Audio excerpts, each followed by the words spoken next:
ಶೋಭಾನವೆನ್ನೀರೆ ಸುರರೋಳು ಸುಭಗನಿಗೆ ಶೋಭಾನವೆನ್ನೀ ಸುಗುಣನಿಗೆ ಶೋಭಾನವೆನ್ನೀರೆ ತ್ರಿವಿಕ್ರಮರಾಯಗೆ ಶೋಭಾನವೆನ್ನೀ ಸುರಪ್ರಿಯಗೆ ಶೋಭಾನೆ.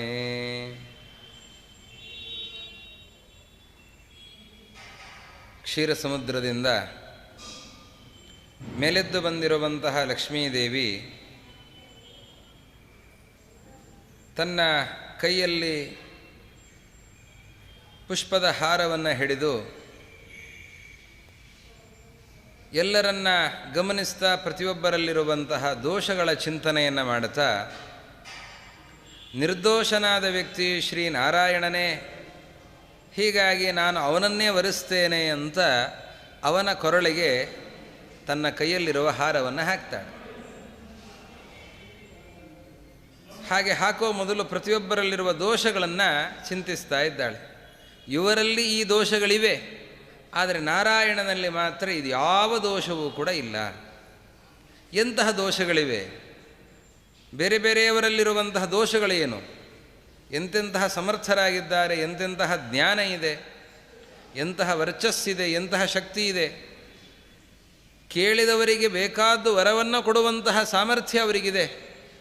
ಅಂಥವರಲ್ಲಿಯೂ ದೋಷಗಳಿವೆಯಾ ಅಂತಂದರೆ ದೋಷಗಳಿವೆ. ನಮ್ಮಲ್ಲಿರೋ ಹಾಗೆ ದೋಷಗಳಿಲ್ಲ. ನಮ್ಮಲ್ಲಿ ಹೇರಳವಾಗಿ ದೋಷಗಳಿವೆ. ಎಲ್ಲೋ ಗುಣಗಳು ಅಲ್ಪ ಸ್ವಲ್ಪ, ಸಣ್ಣ ಪುಟ್ಟ ಗುಣ ಇಟ್ಟುಕೊಂಡೇ ನಾವು ಭಾರಿ ಗುಣವಂತರು ಅಂತ ಅಹಂಕಾರದಲ್ಲಿ ಬೀಗುತ್ತಾ ಇರುತ್ತೇವೆ. ದೇವತೆಗಳಲ್ಲಿ ಗುಣಗಳು ಹೇರಳವಾಗಿವೆ, ಆದರೆ ಕೆಲವು ದೋಷಗಳು ಅವರಲ್ಲಿಯೂ ಕೂಡ ಇವೆ. ಅದನ್ನು ಲಕ್ಷ್ಮೀದೇವಿ ಗುರುತಿಸ್ತಾ ಅವರ ಹೆಸರನ್ನು ಹೇಳದೇನೆ ಇಂಥವರು ಈ ದೋಷದಿಂದ ಕೂಡಿದ್ದಾರೆ ಅಂತ ಹೇಳದೇನೆ ಕೆಲವರು ಹೀಗೆ ಕೆಲವರು ಹಾಗೆ ಅಂತ ಹೇಳಿ ದೋಷಗಳನ್ನು ಹೇಳ್ತಾ ಹೋಗ್ತಾಳೆ. ಕೆಲವರು ತಲೆಯೂರಿ ತಪಗೈದು ಪುಣ್ಯವ ಗಳಿಸಿದ್ದರೇನೋ ಫಲವಿಲ್ಲ, ಜ್ವಲಿಸುವ ಕೋಪದಿ ಶಾಪವ ಕೊಡುವರು ಲಲನೆಯ ನಿಮರು ಒಲಿಸುವರೇ ಶೋಭಾನೆ. ಅನೇಕ ಮುನಿಗಳ ಸಂಗ್ರಹವನ್ನು, ಋಷಿಗಳ ಸಂಗ್ರಹವನ್ನು ಈ ಒಂದು ಮಾತಿನಲ್ಲಿ ಮಾಡಿಬಿಡುತ್ತಾರೆ. ಬೇಕಾದಷ್ಟು ತಪಸ್ಸಿದೆ, ತಪಸ್ಸಿನ ಶಕ್ತಿ ಬೇಕಾದಷ್ಟಿದೆ. ತಪಸ್ಸಿನ ಶಕ್ತಿಯಿಂದ ಕರ್ದಮ ಪ್ರಜಾಪತಿಗಳು ಅದ್ಭುತವಾದ ವಿಮಾನವನ್ನು ಸೃಷ್ಟಿ ಮಾಡುತ್ತಾರೆ. ಕಲ್ಪನೆಯೂ ಮಾಡಲಿಕ್ಕೆ ಸಾಧ್ಯ ಇಲ್ಲ. ಕರ್ದಮ ಪ್ರಜಾಪತಿಗಳು ಅವರು ಸೃಷ್ಟಿ ಮಾಡಿದ ವಿಮಾನ ಹೇಗಿತ್ತು? 7 ಅಂತಸ್ತಿನ ವಿಮಾನ ಅಂತ. 7 ಅಂತಸ್ತಿನ ವಿಮಾನ. ಯಾವ ವಿಮಾನ ಇದೆ ಇವತ್ತು ಹಾಗೆ? ಆ ವಿಮಾನವನ್ನು ಏರೋದಕ್ಕೆ ಮೆಟ್ಟಲು ಅದು ಹವಳದ ಮೆಟ್ಟಿಲು, ವಜ್ರದ ಬಾಗಿಲು. ವಿಮಾನದ ಒಳಗೇನೆ ವೃಕ್ಷಗಳು, ಹೂವು, ಹಣ್ಣು ಇರುವಂತಹ ಮರಗಳು, ಸರೋವರ, ವಿಮಾನದ ಒಳಗೆ ಉದ್ಯಾನವನ. ಇಂತಹ ವಿಮಾನದ ಸೃಷ್ಟಿಯನ್ನು ಇವತ್ತು ಎಂತಹ ಹಣವಂತರೂ ಕೂಡ ಮಾಡಲಿಕ್ಕೆ ಸಾಧ್ಯ ಇಲ್ಲ. ಇಂತಹ ತಪಸ್ಸಿನ ಶಕ್ತಿ ಅವರಿಗಿದೆ. ಹಾಗೆ ಅನೇಕ ಋಷಿಗಳಿದ್ದಾರೆ, ಬೇಕಾದಷ್ಟು ತಪಸ್ಸನ್ನು ಮಾಡುತ್ತಾರೆ, ಬೇಕಾದಷ್ಟು ವಿದ್ಯೆಯನ್ನು ಪಡೆದುಕೊಂಡಿದ್ದಾರೆ. ತಪಸ್ಸಿನಿಂದ ಏನನ್ನು ಬೇಕಾದರೂ ಮಾಡಬಲ್ಲರು. ವಿಶ್ವಾಮಿತ್ರರು ಇನ್ನೊಂದು ಸ್ವರ್ಗದ ಸೃಷ್ಟಿಯನ್ನೇ ಮಾಡಿದರು. ಆದರೆ ಇಷ್ಟೆಲ್ಲ ಶಕ್ತಿ ಇದೆ, ಹೌದು.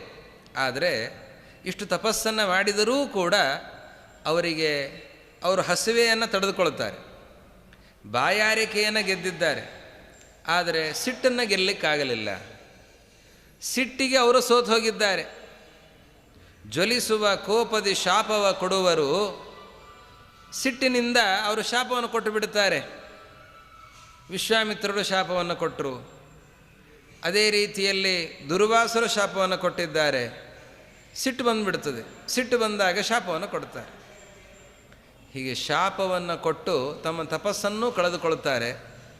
ಅಂಥವರನ್ನು ನಾನು ವರಿಸಲಿಕ್ಕೆ ಸಾಧ್ಯ ಇಲ್ಲ. ನಾನು ಅಂತ ಹೇಳದೇನೆ ಲಲನೆಯನು ಇವರು ಒಲಿಸುವರೇ ಅಂತ ಲಕ್ಷ್ಮೀದೇವಿ ಅಂತಾಳೆ. ಸ್ತ್ರೀಯರನ್ನು ಮೆಚ್ಚಿಸಬೇಕು, ಅವರನ್ನು ಸಂತೋಷದಲ್ಲಿಡಬೇಕು ಅಂದರೆ ಸಿಟ್ಟು ಮಾಡ್ತಾ ಇದ್ದರೆ ಹೇಗೆ? ಬಹಳ ಸಿಡುಕ ಗಂಡ ಅಂತಾದರೆ ಹೆಂಡತಿ ಜೀವನ ಮಾಡೋದು ಹೇಗೆ? ಆದ್ದರಿಂದ ಮೊದಲೇ ಸಿಡುಕ ಅಂತ ಗೊತ್ತಾದರೆ ಅವರು ಕೈ ಹಿಡಿಲಿಕ್ಕೆ ಪ್ರಯತ್ನ ಮಾಡೋದಿಲ್ಲ. ಹೆಣ್ಣು ತನಗೆ ಯೋಗ್ಯನಾದ ವರನನ್ನ ಹುಡುಕಬೇಕು ಅಂತಾದಾಗ ಬರೀ ಹಣವನ್ನು ಗಳಿಸೋದು, ಎಷ್ಟು ಗಳಿಸ್ತಾನೆ ಅಂತ ಗಮನಿಸೋದು ಅದಲ್ಲ, ಅದರ ಜೊತೆಯಲ್ಲಿ ಗುಣ ಅವನಲ್ಲಿ ಇದೆಯಾ ಅನ್ನೋದನ್ನು ಗುರುತಿಸಬೇಕು. ಈ ಗುಣಗಳು ಅವನಲ್ಲಿ ಇವೆ ಅಂತಾದರೆ ಇಂಥವನು ಯೋಗ್ಯನಾದಂಥವನು, ಇವನನ್ನು ನಾನು ಸ್ವೀಕಾರ ಮಾಡಬಹುದು ಅಂತ. ವಧು ಪರೀಕ್ಷೆ, ವರ ಪರೀಕ್ಷೆ ಎರಡೂ ಪರೀಕ್ಷೆ ನಡಿಬೇಕು. ಬರೀ ವಧು ಪರೀಕ್ಷೆ ಮಾತ್ರ ಅಲ್ಲ, ವರ ಪರೀಕ್ಷೆಯೂ ನಡಿಬೇಕು. ವರ ಹೀಗೆ ಗುಣವಂತನಾಗಿದ್ದಾನ ಅಂತ ವಿಚಾರ ಮಾಡಿ ನಂತರದಲ್ಲಿ ಪಾಣಿಗ್ರಹಣ ಮಾಡಿಕೊಳ್ಬೇಕು. ಇಲ್ಲ ಅಂತಾದರೆ ಜೀವನದಲ್ಲಿ ಬಹಳ ಕಷ್ಟ ಅನುಭವಿಸಬೇಕಾಗತ್ತೆ. ಅದಕ್ಕೆ ಈ ಗಂಡಿಗೆ ಹೆಚ್ಚು ಸಿಟ್ಟಿಲ್ಲ ಅಂತಾದರೆ ವಿವಾಹಕ್ಕೆ ಯೋಗ್ಯ, ಸಿಟ್ಟು ಜಾಸ್ತಿ ಇದೆ ಅವನು ವಿವಾಹಕ್ಕೆ ಅರ್ಹನಲ್ಲ ಅಂತ ವಿಚಾರ ಮಾಡಬೇಕಾಗ್ತದೆ. ಎಲ್ಲ ಶಾಸ್ತ್ರವನೋದಿ ದುರ್ಲಭ ಜ್ಞಾನವ ಕಲ್ಲಿಸಿ ಕೊಡುವ ಗುರುಗಳು, ಬಲ್ಲಿದ ಧನಕ್ಕೆ ಮರುಳಾಗಿವರಿಬ್ಬರು ಸಲ್ಲದ ಪುರೋಹಿತ ಕೊಳಗಾದರು. ಇಬ್ಬರಿದ್ದಾರೆ ನೋಡಿ. ಇಡೀ ದೇವತಾ ಕುಲವನ್ನೇ ನಡೆಸುವಂತಹ ಶಕ್ತಿ ಇದೆ ಬೃಹಸ್ಪತ್ಯಾಚಾರ್ಯರಿಗೆ. ದೈತ್ಯ ಕುಲವನ್ನು ನಡೆಸುವ ಶಕ್ತಿ ಶುಕ್ರಾಚಾರ್ಯರಿಗೆ. ಎಲ್ಲ ಶಾಸ್ತ್ರಗಳನ್ನು ತಿಳಿದುಕೊಂಡಿದ್ದಾರೆ. ಅವರಿಗೆ ಗೊತ್ತಿಲ್ಲದೆ ಇರುವಂತಹ ವಿದ್ಯೆಯೇ ಇಲ್ಲ. ಅಂತಹ ವಿದ್ಯಾವಂತರು, ಮಾತುಗಾರರು, ಎಲ್ಲ ಶಕ್ತಿಯೂ ಕೂಡ ಅವರಲ್ಲಿದೆ. ಆದರೆ ಅವರಲ್ಲಿ ಒಂದು ದೋಷ ಇದೆ. ಏನು? ಹಣದ ವ್ಯಾಮೋಹ ಇದೆ ಅಂತಾರೆ. ಯಾಕೆ? ಪೌರೋಹಿತ್ಯವನ್ನು ನಡೆಸ್ತಾ ಇದ್ದಾರೆ. ಪೌರೋಹಿತ್ಯವನ್ನು ಮಾಡುವಾಗ ಇಂತಹ ಕಾರ್ಯಕ್ರಮದಿಂದ ನನಗೆ ಇಷ್ಟು ಹಣ ಬರ್ತದೆ ಅಂತನ್ನೋ ಒಂದು ನಿರೀಕ್ಷೆ ಇರ್ತದೆ, ಒಂದು ಅಪೇಕ್ಷೆ ಇರ್ತದೆ. ಹೀಗೆ ಆ ಅಪೇಕ್ಷೆ ಇಟ್ಟುಕೊಂಡು ಅವರು ಕಾರ್ಯಗಳನ್ನು ಮಾಡುತ್ತಾ ಇದ್ದಾರೆ. ಆದ್ದರಿಂದಾಗಿ ಅವರು ಧನದ ವ್ಯಾಮೋಹಕ್ಕೆ ಒಳಗಾಗಿದ್ದಾರೆ. ಯಾರಿಗೆ ಹಣವೇ ಹೆಚ್ಚಾಗತ್ತೆ ಅವರು ಹೆಣ್ಣನ್ನು ಹೇಗೆ ಒಲಿಸಲಿಕ್ಕೆ ಸಾಧ್ಯ? ಅವಳಿಗೆ ಹೇಗೆ ಸುಖವನ್ನು ನೀಡಲಿಕ್ಕೆ ಸಾಧ್ಯ, ಸಂತೃಪ್ತಿಯನ್ನು ನೀಡಲಿಕ್ಕೆ ಸಾಧ್ಯ? ಯಾಕೆ? ಅವರಿಗೆ ಯಾವಾಗಲೂ ಕೂಡ ತಲೆಯಲ್ಲೋಡೋದು ಹಣವೇ. ಹಣದ ಆಲೋಚನೆ ಇರುವಂತಹ ವ್ಯಕ್ತಿಗೆ ಇನ್ಯಾರೂ ಕೂಡ ಕಾಣಿಸೋದಿಲ್ಲ. ಹೆಂಡತಿ, ಮಕ್ಕಳು ಎಲ್ಲವೂ ಕೂಡ ನಗಣ್ಯ ಆಗಿಬಿಡುತ್ತೆ. ಹಣವೇ ದೊಡ್ಡದಾಗಿರುತ್ತೆ. ಆದ್ದರಿಂದ ಅತಿಯಾದ ಹಣ ವ್ಯಾಮೋಹ ಯಾರಿಗಿದೆ ಅಂತಹ ಪುರುಷ ಅವನು ವಿವಾಹಕ್ಕೆ ಯೋಗ್ಯನಲ್ಲ ಅಂತಾರೆ. ಆದ್ದರಿಂದ ಅತಿಯಾದ ಹಣದ ವ್ಯಾಮೋಹ ಇರಬಾರದು, ಅವರಲ್ಲಿ ಅದಿದೆ. ಆದ್ದರಿಂದ ಅವರು ಅನರ್ಹರು ಅಂತ. ಇನ್ನು ಕಾಮ ನಿರ್ಜಿತನೊಬ್ಬ ಕಾಮಿನಿಗೆ ಸೋತೊಬ್ಬ, ಭಾಮಿನಿಯ ಹಿಂದೆ ಹಾರಿದವ, ಕಾಮಾಂಧನಾಗಿ ಮುನಿಯ ಕಾಮಿನಿಗೈದಿದ್ದನೊಬ್ಬ, ಕಾಮದಿ ಗುರುತಲ್ಪ ಗಾಮಿಯೊಬ್ಬ ಶೋಭಾನೆ. ಈ ಕಾಮದ ವಿಷಯ ಬಂದಾಗ ಎಲ್ಲರೂ ಸೋತು ಹೋಗ್ತಾರೆ. ಪುರುಷನನ್ನು ವರಿಸಬೇಕು ಅಂದರೆ ಅವನು ಹೇಗಿರಬೇಕು? ಅವನಿಗೆ ಆತ್ಮನಿಯಂತ್ರಣ ಇರಬೇಕು. ಆತ್ಮನಿಯಂತ್ರಣ ಇರುವಂತಹ ಯೋಗ್ಯನಾದ ಪುರುಷನನ್ನು ವರಿಸಬೇಕು. ನಾನು ಇವತ್ತು ನಾರಾಯಣನ ಪಾಣಿಗ್ರಹಣವನ್ನು ಯಾಕೆ ಮಾಡ್ತೇನೆ?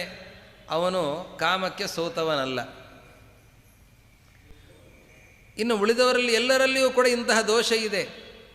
ಕಾಮ ನಿರ್ಜಿತನೊಬ್ಬ, ಕಾಮಕ್ಕೆ ಸೋತಿದ್ದಾರೆ. ಅಖಂಡವಾದ ತಪಸ್ಸನ್ನು ಮಾಡ್ತಾರೆ. ತಪಸ್ಸನ್ನು ಮಾಡಿಯೂ ಕೂಡ ವಿಶ್ವಾಮಿತ್ರರು ಎಷ್ಟು ದೀರ್ಘಕಾಲ ತಪಸ್ಸನ್ನು ಮಾಡ್ತಾರೆ. ಪೂರ್ವ, ಪಶ್ಚಿಮ, ಉತ್ತರ, ದಕ್ಷಿಣ 4 ದಿಗ್ಭಾಗಗಳಲ್ಲಿ 1000 ವರ್ಷ ತಪಸ್ಸನ್ನು ಮಾಡಿದ್ದಾರೆ. ಒಮ್ಮೆ ತ್ರಿಶಂಕು ಬರ್ತಾನೆ ಅಂತ ಅವನಿಗೆಲ್ಲ ಪುಣ್ಯವನ್ನು ಧಾರೆ ಎರೆದು ತಮ್ಮ ಪುಣ್ಯವನ್ನು ಕಳ್ಕೊಳ್ತಾರೆ. ಇನ್ನೊಮ್ಮೆ ಅಖಂಡವಾದ ತಪಸ್ಸನ್ನು ಮಾಡ್ತಾರೆ. ಮೇನಕೆ ಬರ್ತಾಳೆ. ಮೇನಕೆಯನ್ನು ನೋಡಿ ಅವರು ಮೋಹಿತರಾಗಿದ್ದಾರೆ. ಅಲ್ಲಿ ಶಕುಂತಲೆ ಹುಟ್ಟುತ್ತಾಳೆ. ಹೀಗೆ ಕಾಮಕ್ಕೆ ಸೋತು ಹೋಗಿದ್ದಾರೆ. ಕಾಮ ನಿರ್ಜಿತನೊಬ್ಬ, ಕಾಮಿನಿಗೆ ಸೋತೊಬ್ಬ. ಎರಡರಲ್ಲೂ ವ್ಯತ್ಯಾಸ ಇದೆ. ಕಾಮ ನಿರ್ಜಿತ, ಕಾಮಿನಿಗೆ ಸೋತೊಬ್ಬ. ಏನು ವ್ಯತ್ಯಾಸ? ಕಾಮ ನಿರ್ಜಿತ ಅಂತಂದರೆ ಇನ್ನೊಂದರ ಅಪೇಕ್ಷೆನೇ ಇಲ್ಲ. ತಾನೇ ಕಾಮಕ್ಕೆ ಸೋತು ಹೋಗಿದ್ದಾನೆ. ಆದರೆ ಕಾಮವನ್ನು ಗೆದ್ದಿದ್ದಾನೆ. ಕಾಮಿನಿ ಬಂದಾಗ ಮಾತ್ರ ಇವನು ಆತ್ಮನಿಯಂತ್ರಣವನ್ನು ಮಾಡಿಕೊಳ್ಳಿಕ್ಕಾಗೋದಿಲ್ಲ. ಈ ರೀತಿಯ ವ್ಯತ್ಯಾಸವನ್ನು ನಾವು ನೋಡ್ತೇವೆ. ಹೀಗಾಗಿ ಕಾಮ ನಿರ್ಜಿತ ಬೇರೆ, ಕಾಮಿನಿಗೆ ಸೋತೊಬ್ಬ ಬೇರೆ. ಹಾಗೆ ಅನೇಕರಿದ್ದಾರೆ.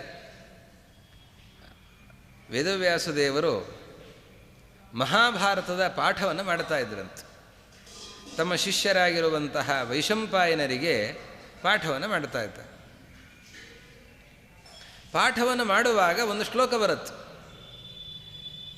ಏನು ಶ್ಲೋಕ ಅಂತಂದರೆ, ಇಂದ್ರಿಯಾಣಿ ಪ್ರಮಾಥೀನಿ ಹರಂತಿ ಪ್ರಸಭಂ ಮನಃ. ಇಂದ್ರಿಯಗಳು ಬಹಳ ಪ್ರಬಲ, ಅದು ಮನಸ್ಸನ್ನು ಸೆಳೆದಿಡುತ್ತವೆ ಅಂತ ಗೀತೆಯಲ್ಲಿ ಕೃಷ್ಣ ಹೇಳ್ತಾನೆ. ಹಾಗೆ ಇನ್ನೊಂದು ಶ್ಲೋಕ, ಪಂಡಿತನಾದವನನ್ನೂ ಕೂಡ ಕಾಮ ಸೋಲಿಸಿಬಿಡುತ್ತದೆ ಅಂತ. ಕಾಮಕ್ಕೆ ಪಂಡಿತನಾದವನು ಸೋತು ಹೋಗ್ತಾನೆ ಅಂತನ್ನುವ ಒಂದು ಮಾತು ಮಹಾಭಾರತದಲ್ಲಿ ಬರ್ತದೆ. ಅದಕ್ಕೆ ವೈಶಂಪಾಯನರಂದ್ರಂತೆ, ಪಂಡಿತನಾದವನು ಅಂತನೋ ಶಬ್ದ ಯಾಕೋ ಅಷ್ಟು ಸರಿ ಕಾಣಿಸ್ತಾ ಇಲ್ಲ. ಪಂಡಿತನಲ್ಲದೇ ಇರುವಂತಹ ವ್ಯಕ್ತಿ ಅವನಿಗೆ ಅಜ್ಞಾನವೇ ಇದೆ, ಹೀಗಾಗಿ ಅವನು ಕಾಮಕ್ಕೆ ಸೋತು ಹೋಗ್ತಾನೆ ಅಂತನ್ನೋದು ಸರಿ.